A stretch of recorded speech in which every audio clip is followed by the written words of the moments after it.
영혼과 영성 오늘 윤리 단계 훈련이 되겠습니다.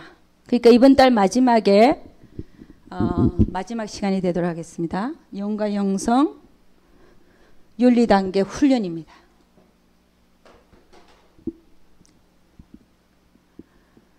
영혼과 영성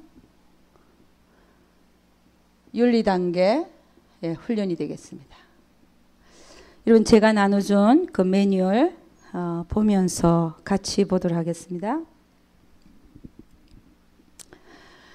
여러분 윤리 단계라고 하는 것은 본능 단계를 넘어선 거죠. 그죠? 본능 단계는 뭐 하는 거냐면은 영혼의 자기 발견의 단계죠. 본능 단계는 영혼의 자기 발견. 이 말이 무슨 말이냐면은 첫째는 나는 영이다. 육체가 아니고 영이다라는 것을 발견하는 것이고, 그리고 두 번째는 내 영은 참으로 가난한 걸 발견하는 겁니다. 벌거벗은 것을 발견하는 것이 이게 영혼의 본능 단계. 참 나는 영이라는 걸 발견하는 단계라고 그랬죠. 그죠? 그리고 내 영은 참으로 가난하다는 걸 발견하는 겁니다. 그 다음에 윤리 단계는요. 한 단계 올라서서 윤리 단계만 가도 참 높은 단계예요. 사실 이렇게 신앙 상태를 보면 세상의 것들은 가치가 없다는 것을 아는 단계입니다. 가치가 없고 하나님과 하나님 나라의 그 어떤 가치를 발견하고 그래서 사도 바울이 내가 예수 그리스도를 아는 지식이 가장 고상하여 나에게 유익하던 모든 것을 해로 여기고 또 모든 것을 배설물로 여긴다. 그런 고백까지 할 수 있는 그런 단계가 윤리 단계입니다. 그러니까 얼마나 높은 단계입니까? 그죠? 그러니까 하나님의 은혜를 많이 체험한 단계예요. 정말 하나님이 내 아버지인 게 느껴지고, 그렇죠. 정말 내 하나님 아버지가 내 아버지라는 게 느껴지죠. 여러분 육신의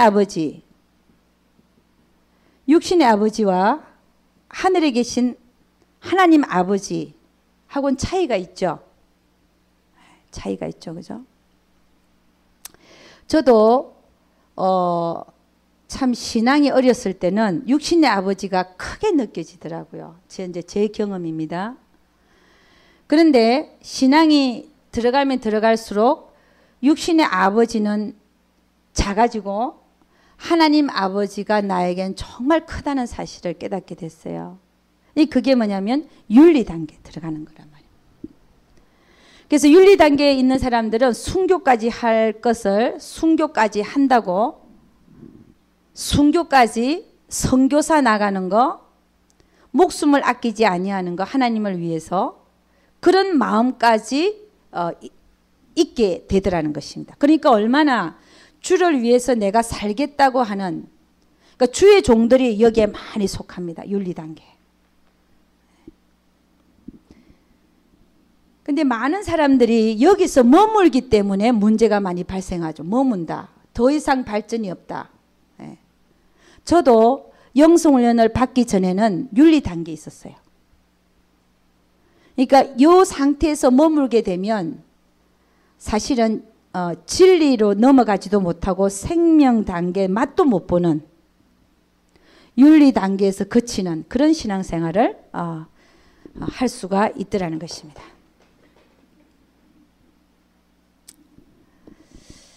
그래서 여러분 윤리 단계 훈련이니까 어떻게 되면 이 윤리 단계에서는 첫째는 뭘 해야 되냐면은 영혼과 육체가 분리되는 훈련을 열심히 해야 됩니다. 영혼과 육체가 분리되는 훈련, 영혼과 육체가 분리되는 훈련을 열심히 해야 된다.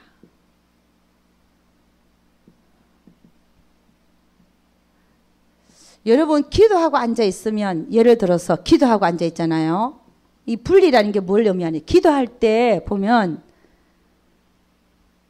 세상은 저 멀리 느껴지고, 그렇죠? 기도할 때 하나님이 많이 느껴지고, 내가 하나님 나라에 가고 싶고, 나는 빨리 하나님과 함께하고 싶고 그런 게 느껴지죠. 기도할 때 그죠? 어떤 때는 빨리 떠나서 그냥 주님한테 가고 싶고 그런 마음도 느껴지죠. 그죠? 그때가 바로 분리되는 상태예요. 내가 지금 바로 그 상태가 내 영혼과 육체가 분리되는 상태예요. 무슨 얘기인지 아시겠죠? 그냥 이 세상이 싫은 거예요. 싫다기보다도 나는 빨리 내 영혼은 하나님과 함께 하고 싶은 거. 이게 지금 분리되고 있네. 내 육체와 영혼이. 분리하는 훈련을 하라고 했는데 이 분리라는 말을 제가 설명하기 위해서 기도를 지금 예로 들었어요. 그럼 평상시에 기도가 아니라 평상시에는 우리가 영혼과 육체 이것도 분리를 해야 되거든요. 평상시에. 그럼 영혼과 육체가 어떻게 분리가 되냐? 이거는 제가 말했습니다. 인격적 분리. 예. 영혼의 인격과 육체의 인격을 분리시키라는 거죠. 영혼의 인격. 영혼의 인격은 육체의 인격은 어때요? 육체의 인격. 육체는 본향이 세상입니다. 세상. 본향. 육체의 본향은 세상이에요. 그러니까 세상 거를 따라가고 싶어하고 영혼은 오직 하나님과 하나님 나라, 하나님의 말씀입니다. 그러니까 우리가 평상시에도 이런 인격적인 분리를 훈련을 많이 해야 된다는 거예요.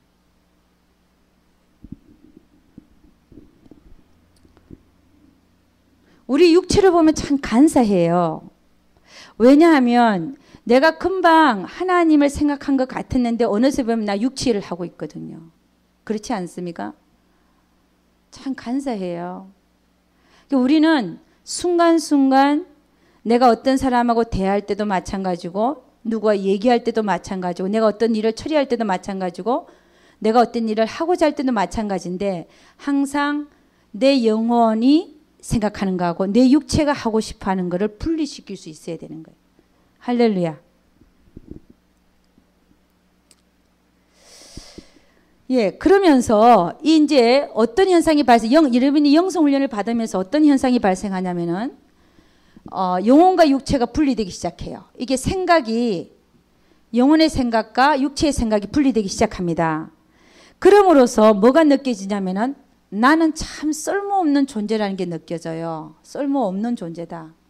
왜냐하면 늘 내 육체가 내 영혼은 이렇게 하고 싶은데 육체가 영혼을 이기는 걸 보거든요. 그러니까 나는 하나님 앞에 참 쓸모없는 존재라는 걸 자꾸 깨닫게 돼요. 그러면 어떤 현상이 생기냐? 나의 가치. 옛날에는 내가 참 쓸모있는 존재인 줄 알았는데 내가 영혼과 육체가 자꾸 분리를 하다 보니까 분리가 되니까 내가 뭐 하고 있는지가 보이잖아요. 분리가 되어지니까 이거는 하나님이 원하는 거고 이건 내가 원하는 건데 결국 내가 하고 있는 거 보니까 하나님이 원하는 거 하고 싶어 했지만 내가 육체가 원하는 거 하고 있는 거 보면서 나는 하나님 앞에 참으로 쓸모없는 존재구나. 그걸 느끼게 됩니다. 그러니까 옛날에는 내가 참 괜찮은 사람인 줄 알았는데 신앙도 좋고 믿음도 좋고 그런 줄 알았는데 어느새 보면 나는 아무 가치 없는 난 정말 하나님 앞에 정말 부끄러운 그런 존재인 것을 깨닫게 되는 거예요. 그래서 이걸 많이 느낄수록 나는 하나님 앞에 쓸모없는 존재라는 걸 많이 느낄수록 영성이 잘 입혀져 가고 있는 것입니다. 만일에 내가 윤리 단계를 거치면서 그래도 아직도 나는 쓸만한 존재다라고 느껴진다면 잘못 가고 있는 거예요. 내 영혼의 생각과 육신의 생각, 육체의 생각에 분리가 되어지는데 어찌 내가 하나님 앞에 쓸모있는 존재라고 말할 수 있겠습니까? 왜냐하면 우리가 육체가 있는 동안은 육체가 육체를 끌고 가요. 육신의 생각이. 그런 나를 보면서 내가 그래도 하나님 앞에 쓸모있는 존재다. 나는 뭔가를 할 수 있다. 이렇게 이런 존재 자체가 생각 자체가 바람직하지 못하다는 것입니다. 육신에서는 아무 선한 것이 나올 수 없다 그래요. 육신은 하나님을 기쁘게 할 수가 없다 그랬어요. 그러니까 오직 내가 영성이 잘 입혀져 가면 갈수록 느껴지는 게 뭐냐면 나는 하나님 앞에 별로 쓸모없는 존재구나. 이게 느껴져서 때로는 눈물이 글썽이기도 하고 부끄럽기도 하고 죄송스럽기도 하고 몸둘 바를 모르기도 하고 그래요. 그래서 자꾸 나는 바보처럼 되어가고 있다. 뭐 이게 노래도 있죠. 바보가 되어가고 있는 느낌을 받습니다. 근데 이게 참 좋은 현상이에요. 모세가 오랜 동안 미디안 광야에서 훈련받은 게 바로 그겁니다. 나는 쓸모없는 존재구나. 하나님 앞에. 그거 훈련받은 거거든요. 근데 우리도 영혼과 육체의 그 생각, 인격적인 분리를 자꾸 함으로 말미암아 내가 하고 있는 짓이 하나님 앞에 보이거든요. 그러니까 나는 하나님 앞에 별로 쓸모가 없는 존재라는 사실을 자꾸 깨닫게 되는 거예요. 그래서 영성 훈련 자체가 중요한 겁니다. 그러니까 하나님 앞에 내가 얼마나 무익하고 부패해 있는지를 발견한다는 거죠. 예. 그래서 첫 번째는 내 영혼과 육체가 자꾸 분리되는 것을 훈련하라는 거예요. 영혼과 육체의 분리를 훈련하라는 겁니다. 예. 그 다음에 두 번째는요. 영혼의 기능을 가지고 열심히 훈련해야 되는데 영의 기능적인 면을 갖고 많이 훈련을 해야 됩니다. 윤리 단계에서 영의 기능을 훈련하라. 말이 조금 이상하게 들리겠지만 이렇게밖에 표현할 수가 없는데 영의 기능에는 세 가지가 있다 그랬습니다. 그죠?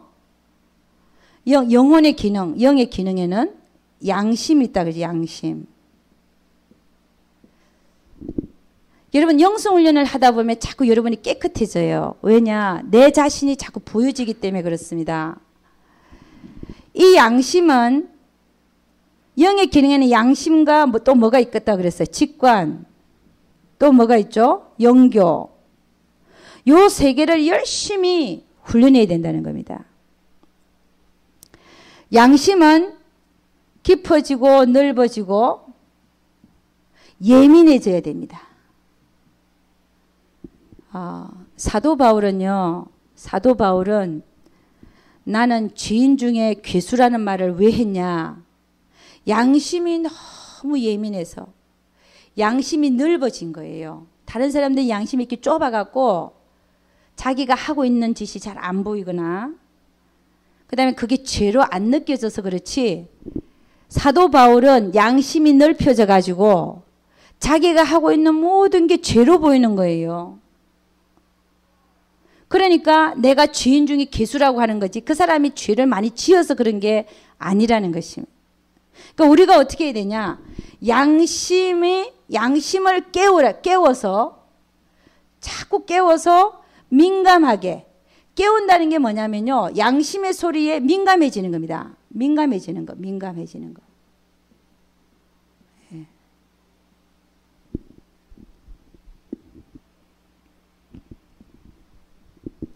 저도 이 양심에 대하여 자꾸 이렇게 넓히기를 원하고 예민해지기를 원하고 지금도 그렇게 훈련하고 있습니다. 양심에 대해서. 예. 근데 이 양심의 소리에 순종하라. 양심의 소리에 순종하라. 분명히 찔리는데도 하나님 성령이 찌르는데도 순종 안 한다. 그러면 어떻게 돼요? 나중에 양심이 화인 맞게 되죠. 그죠? 화인 맞는다. 여러분 제가 보니까 거짓말하는 사람들, 여러분들은 거짓말하는 사람 별로 없죠. 안 하려고 노력하죠, 그죠? 거짓말 죄니까. 근데 거짓말하는 사람들 보니까 한 번 거짓말한 거에 대해서 넘어가니까 또 다른 거짓말을 하고 또 다른 거짓말을 하고 이렇게 이게 양심이 화인 많게 됩니다. 우리도 마찬가지. 꼭 그런 예가 아니라 하나님께서 내가 분명히 하나님이 우리에게 양심을 찌르는데도 우리가 그게 순종하지 않고 반응하지 아니하면 어떻게 된다는 거예요? 무뎌지면 어떻게 되죠? 그렇죠. 결국은 나중에 화인 맞게 되죠. 양심에 화인 맞게 된다. 하나님이 더 이상 양심에 말씀하시지 아니한다.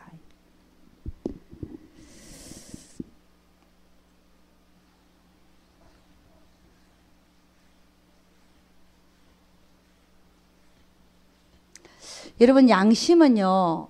양심은 하나님이 가장 우리에게 많이 말씀하시는 하나님이 우리에게 가장 많이 말씀하시는 데가 양심이라 그랬어요. 그 양심의 소리에 민감하면요. 하나님의 음성을 아주 잘 듣고 있는 분입니다. 잘 듣고 있는 분.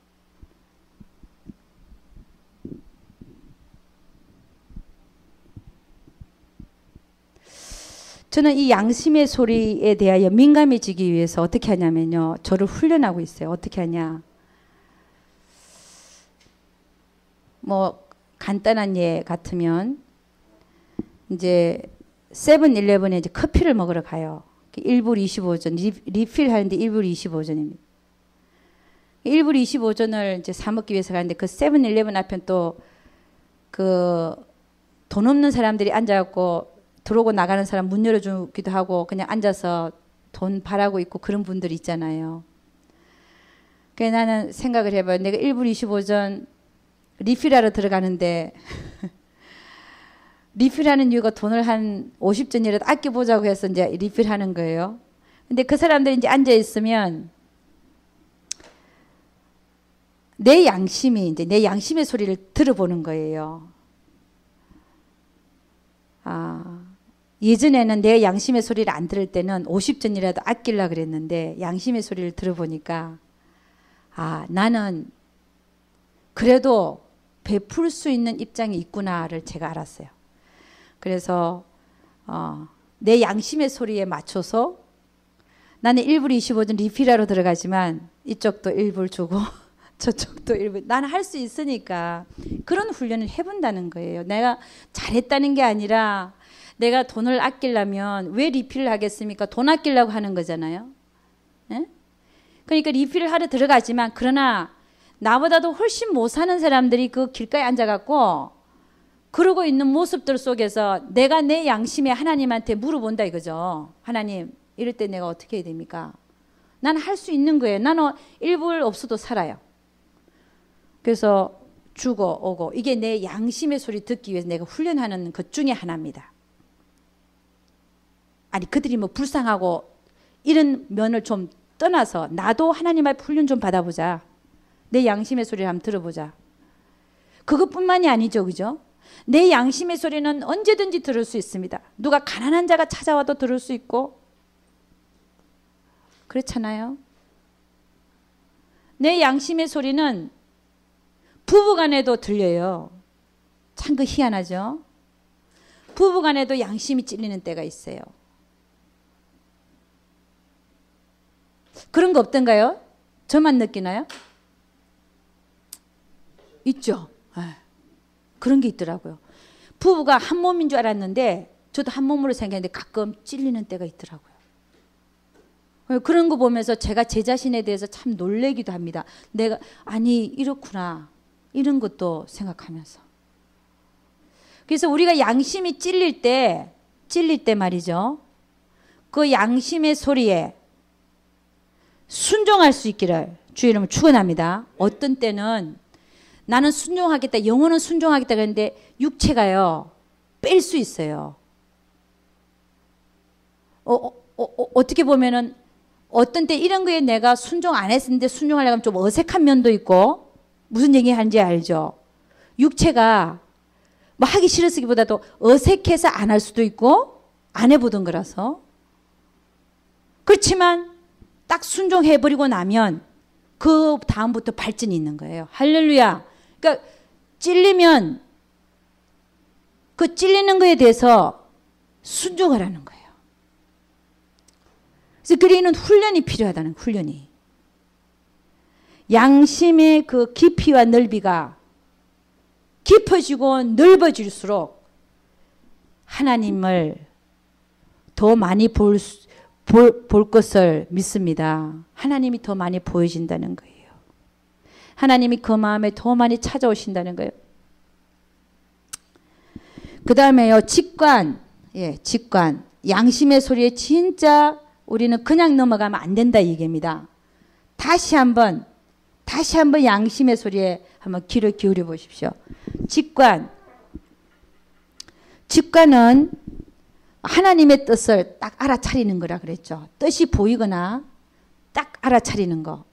그래서 여러분이 문제와 사건 속에서도 하나님 뜻이 보입니다. 그죠? 문제와 사건 속에서 하나님 뜻이 파악이 되고, 또 환경 속에서 하나님이 나에게 만들어주신 조성하신 환경 속에서 하나님의 음성이 하나님 뜻이 보이고, 그 다음에 직관은 또 설교를 들을 때는 하나님 말씀 들을 때 나에게 주시는 말씀으로 오기도 하고, 다른 사람의 입을 통해서 저 말씀은 바로 나에게 하는, 저 사람을 통해서 하나님이 말씀하시는구나.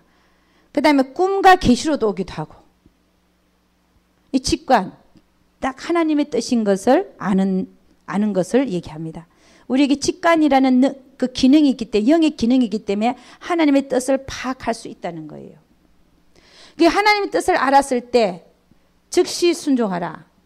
만일 순종 안 하면 하나님은 이 직관의 기능을 닫아버립니다. 직관의 기능을 닫아버려요. 순종 잘하는 자에게 하나님은 많이 말씀하십니다. 더 많이 말씀하십니다. 더 많이 보여주십니다. 어떤 자매를 보면요, 하나님의 말씀을 너무 잘 받아요. 이 직관이 열려 있기 때문에. 그러니까 여러분, 영성훈련을 많이 받으면 받을수록 영적 지각이 열린다는 말을 쓰는데, 영적 지각, 하나님의 뜻을 아는 능력입니다. 이게 직관하고 많이 관련이 돼 있어요. 영적 지각이 열려지는 거예요. 하나님 뜻이 그냥 보이는 거예요. 깨달아지고.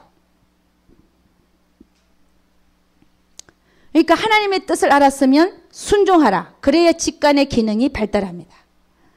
그 다음에 영교가 있죠. 영교는 인격과 인격대 만남이죠. 그죠? 나의 인격과 하나님의 인격의 만남입니다. 영교. 기도 속에서 여러분 교통하죠. 그 교통함이라고 하는 것은 한마디로 결코 표현할 수가 없죠. 기도 속에서 만나지는 하나님을 결코 한마디로 표현할 수가 없어요.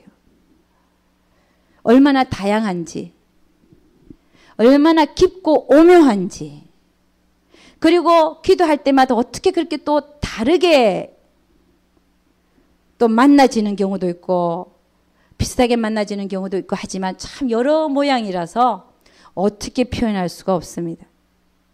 때로는 하나님의 마음이 깊은 데서 느껴져서 울기도 하고, 그의 사랑이 깨달아져서 막 울기도 하고, 그렇잖아요. 그게 교통이에요. 인격 대 인격의 만남. 그러면 이 영교하고 그 다음에 우리가 물을 때 하나님께서 대답하시는, 하나님의 말씀을 대답을 듣는 이 이건 은사적인 측면이거든요. 측면하고 내가 물을 때 대답하시는 하나님과 영교는 어떻게 틀리냐? 틀리죠. 이건 우리가 하나님 앞에 앉아서 물을 때 우리의 인간의 내 생각으로 알 수 있게끔 하나님이 우리가 알 수 있게끔 해주시는 그 대답을 받는 거예요. 이거는 은사적인 측면이라고 얘기할 수. 왜냐하면 우리가 물었을 때 하나님 대답해 주는 그거. 하나님이 우리가 알 수 있는 우리 지각 속에서 알 수 있는 언어로 구성하셔서 알게 해주시는 거. 이거는 은사적인 면이고, 영교는 틀리죠. 영교는 기도하면서 그 하나님의 인격과 내 인격이 만나지는 거죠. 좀 다른 측면이 있죠. 그죠? 그리고 영교는 깊은 속에서 일어나고, 되게 은사적으로 우리가 묻고 대답하는 것은 깨어있을 때도 할 수 있다는 거예요. 이게 좀 틀립니다. 그죠? 그것도 영교는 영교 속에 들어갈 수 있다라고 할 수 있는데, 묻고 대답하는 것도. 그러나 그건 은사적인 측면이고, 예. 그래서 이 영의 기능을 구체적으로 경험하도록 힘을 써야 됩니다.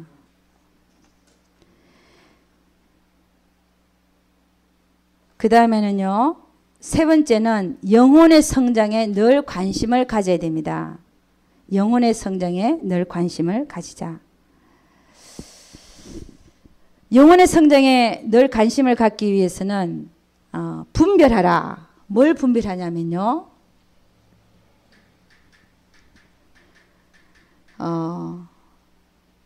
영혼의 감정과 육체의 감정을 구분하라. 육체의 감정을 구분하라.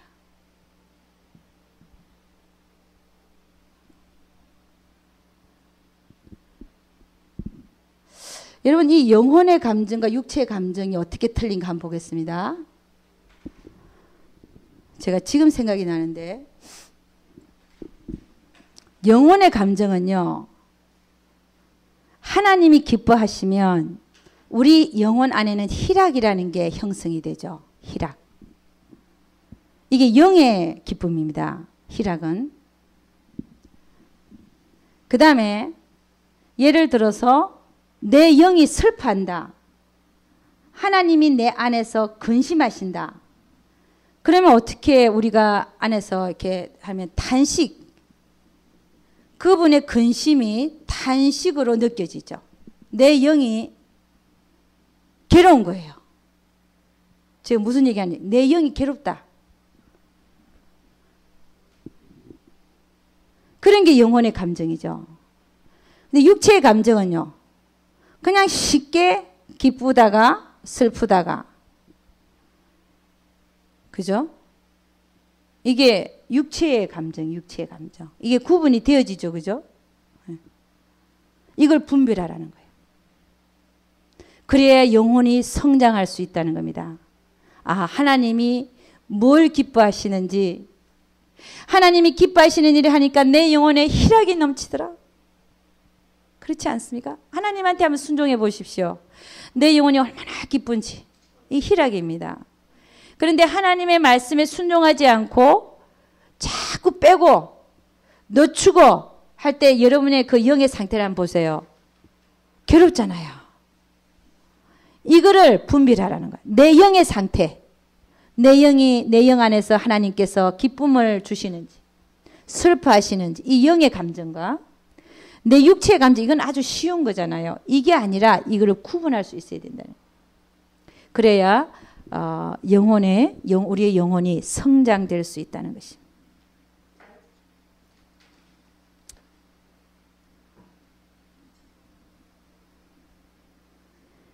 그 다음에 두 번째는요, 처음에는 이 영혼의 감정과 육체의 감정을 분별하라. 두 번째는요, 영혼이 성장하기 위해서는 보이지 않는 것을 볼 수 있어야 됩니다. 않는 것을 볼 수 있어야 된다. 이 말이 무슨 말이냐? 여러분, 우리는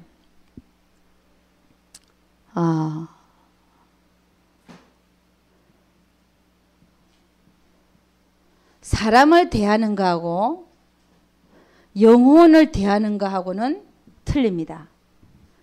사람을 대하는 것은 뭐냐면 그 사람의 외모, 그죠? 행위, 이런 거를 우리가 보고 사람을 대한다 그러죠. 영혼을 대한다고 하는 것은 보이지 않는 것을 보는 겁니다. 그러니까 사람을 보더라도 그 사람을 사람이라고 생각하지 말고 영혼으로 보는 거예요. 영혼. 그러니까 영혼으로 본다는 말이 무슨 말이냐? 하나님이 그 영혼을 위해서 죽어주신 영혼. 하나님이 저 영혼을 그렇게 사랑하는 영혼. 그 사람이 어떤 행동을 하든지 상관없습니다. 그거하고 상관이 없는 얘기죠. 주님은 우리가 어떤 행동을 했기 때문에 안 했기 때문에 우리를 위해 죽어주신 게 아니에요. 그냥 죽어주신 거예요. 마찬가지로 우리가 다른 형제를 볼 때도 그 사람이 나에게 어떻게 하든 안 하든 상관없이 그 형제를 영혼으로 볼 수 있어야 된다는 것입니다. 그 영혼이 뭐냐? 하나님께서 나를 위해서 죽어주신 것처럼 그를 위해서도 죽어줬다는 거예요. 그 형제를, 그 사람을 영혼으로 보라는 것입니다. 이게 보이지 않는 것을 볼 수 있는 눈을 키우는 겁니다. 그러니까 예를 들어서 교회에 문제거리가 많은 분이 왔어요. 예를 들어서 그럴 수 있잖아요. 만일에 헐뜯고 돌아다니고 교회를 헐뜯고 돌아다니고 그런다. 그럼 그 사람을 사람으로 보냐 영혼으로 보냐? 영혼으로 봐야 된다는 거예요. 영혼으로 보니까 그 사람이 밉지가 않고 주님이 저를 위해서 십자가 못 박혀 죽어주신 영혼이라 생각하니까 내가 그 영혼을 어떻게 대해야 될지 나오잖아요. 우리가 보이지 않는 것을 볼 수 있는 그 눈을 키울 때, 그렇잖아요. 우리는 생명의 삶을 살게 됩니다. 우리가 어떻게 그 사람을 사랑할 수 있는가? 도저히 사랑할 수 없는 영혼인데 사랑할 수 있는가 하면 그 사람을 영혼으로 보는 훈련을 해야 된다는 거예요.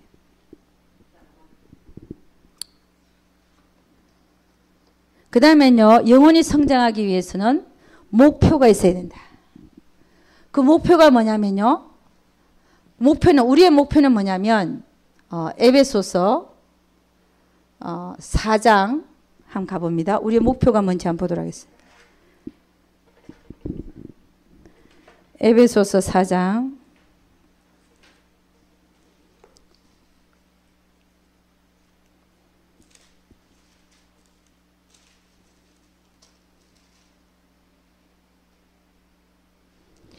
예, 13절 다 같이 우리가 다 하나님의 아들을 믿는 것과 아는 일에 하나가 되어 온전한 사람을 이루어 그리스도의 장성한 분량이 충만한 데까지 이르리니.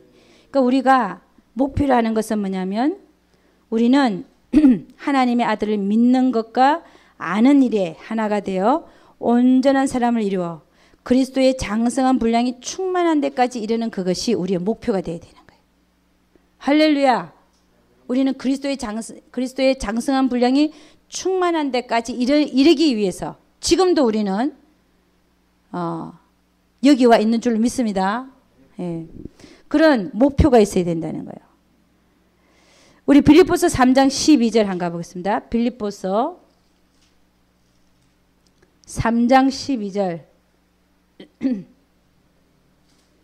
12절에서 14절 다 같이 시작. 내가 이미 얻었다 함도 아니요 온전히 이루었다 함도 아니라 오직 내가 그리스도 예수께 잡힌 바 된 그것을 잡으려고 쫓아가노라. 형제들아 나는 아직 내가 잡은 줄로 여기지 아니하고 오직 한 일 즉 뒤에 있는 것은 잊어버리고 앞에 있는 것을 잡으려고 표대를 향하여 그리스도 예수 안에서 하나님이 위에서 부르신 부름의 상을 위하여 쫓아가노라.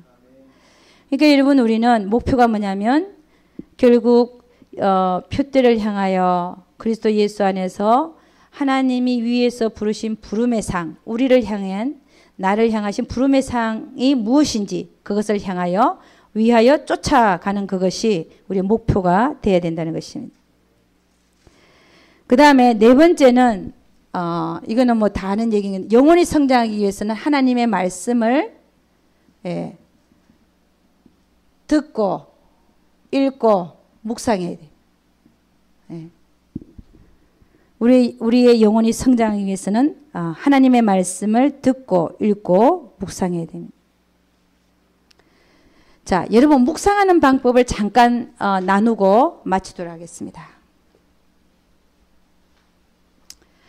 여러분이 묵상하기 위해서는 어떻게 되냐면 하나님 앞에 첫째 하나님 앞에 앉으라. 하나님 앞에 앉아야 됩니다. 묵상하는 방법입니다. 앉으라. 그 다음에 가만히 생각하지 말고요. 하나님이 떠올려주는 주제. 가만히 있으면 하나님이 생각나게 해주시는 주제가 있어요. 내가 하려고 하지 말고 하나님이 떠올리게 하시는 주제. 주제가 오기까지 기다리라. 분명히 주십니다. 딱 뭐가 생각이 나요. 내가 한 게 아니에요. 하나님이 주시는 거예요. 그 주제를 놓고 세 번째는 묵상에 들어갑니다. 묵상하라. 그것에 대해서 묵상하라.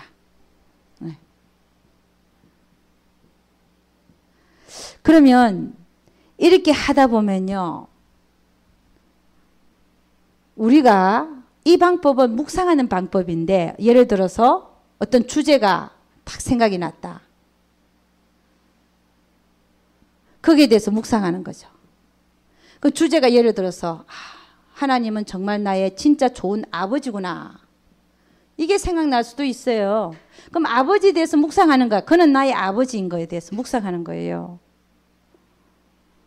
주제가 딱 생각이 납니다. 그 묵상하면. 그럼 이런 방법을 자꾸 하다 보면요. 여러분이 나중에 설교 준비를 한다거나 말씀 준비를 한다거나 똑같은 이치입니다. 하나님 앞에 앉아서 하나님, 내가 만일에 나는 설교자다. 그럼 하나님 앞에 앉는 거예요. 앉아서 하나님, 이번에는 뭘 제가 설교하기를 원하십니까? 하고 앉아 있는 거예요. 그럼 하나님 주제를 생각나게 해주시든지, 저 같은 경우에 주제가 생각이 나든지, 아니면 성경에 있는 어떤 사건, 예를 들어서 삭개오가 생각이 난다든지, 고넬료가 생각이 난다든지, 그런 어떤 사건이 생각난다든지, 아니면은 말씀이 떠오른다든지, 이런 어떤 거를 하나님 주신단 말이에요. 그러면 그게 딱 떠오르면 거기에 대해서 이제 묵상을 하고 들어가는데, 이 묵상 속에서는 하나님과 대화하면서, 하나님과 이렇게 교통하면서 묵상을 많이 하다 보면 하나님과 교통하면서 설교가 쫙 그냥 준비되어 버려요. 일부러 책 보고 뭐 찾고, 내가 뭘 역사적인 사건을 모를 때는 찾을 수 있어요. 뭘 정말 참고를 할 때. 그러나 주석책을 다 갖다 놓고 이렇게 설교를 준비하는 게 아니라, 그 인간적으로 하는 게 다. 설교학교요. 나도 설교학교 다녀봤어요. 설교는 이렇게 한다. 다 이렇게 포맷을 해갖고 그걸 가르쳐요. 나도 해봤어요. 그거 1년을 해봤어요. 전혀 안 맞더라고. 전혀 성령의 역사를 안 해요. 거기 틀에다 맞춰갖고 다 사건을 끼워 넣으니까. 근데 성령께서 주시는 설교는 그런 설교가 아니에요. 나 포기했어요. 설교학교 다닌 거. 나도 죄송합니다. 설교학교 얘기가 왜 나오는지. 그렇지만 그게 다 필요 없더라는 거예요. 하나님께서 생각나게 해주신 주제에 대해서 하나님과 교통하면서 이게 흐름을 하나님 다 주셔. 어떻게 이해하는 중간에 뭐가 들어가고 말씀 인용이 뭐가 나오고 착착 다 주셔. 대화하듯이 생각나게 해주신. 그래서 설교가 거의 1시간, 한 30분에 1시간에 쫙 마련이 되죠. 그러니까 이런 훈련을 많이 하시면 어디서든지 여러분이 말씀 전할 수 있습니다. 이 훈련을 많이 하시고, 묵상 훈련에 대해서 제가 말씀드리겠습니다. 이게 이런 묵상 훈련을 많이 하면 할수록 영성적인 사람이 되어져 가죠. 예. 기도하겠습니다. 하나님 아버지, 참으로 감사와 찬양을 드립니다. 우리 하나님, 첫 시간에는 영혼과 영성 훈련에 대해서 살펴보았습니다.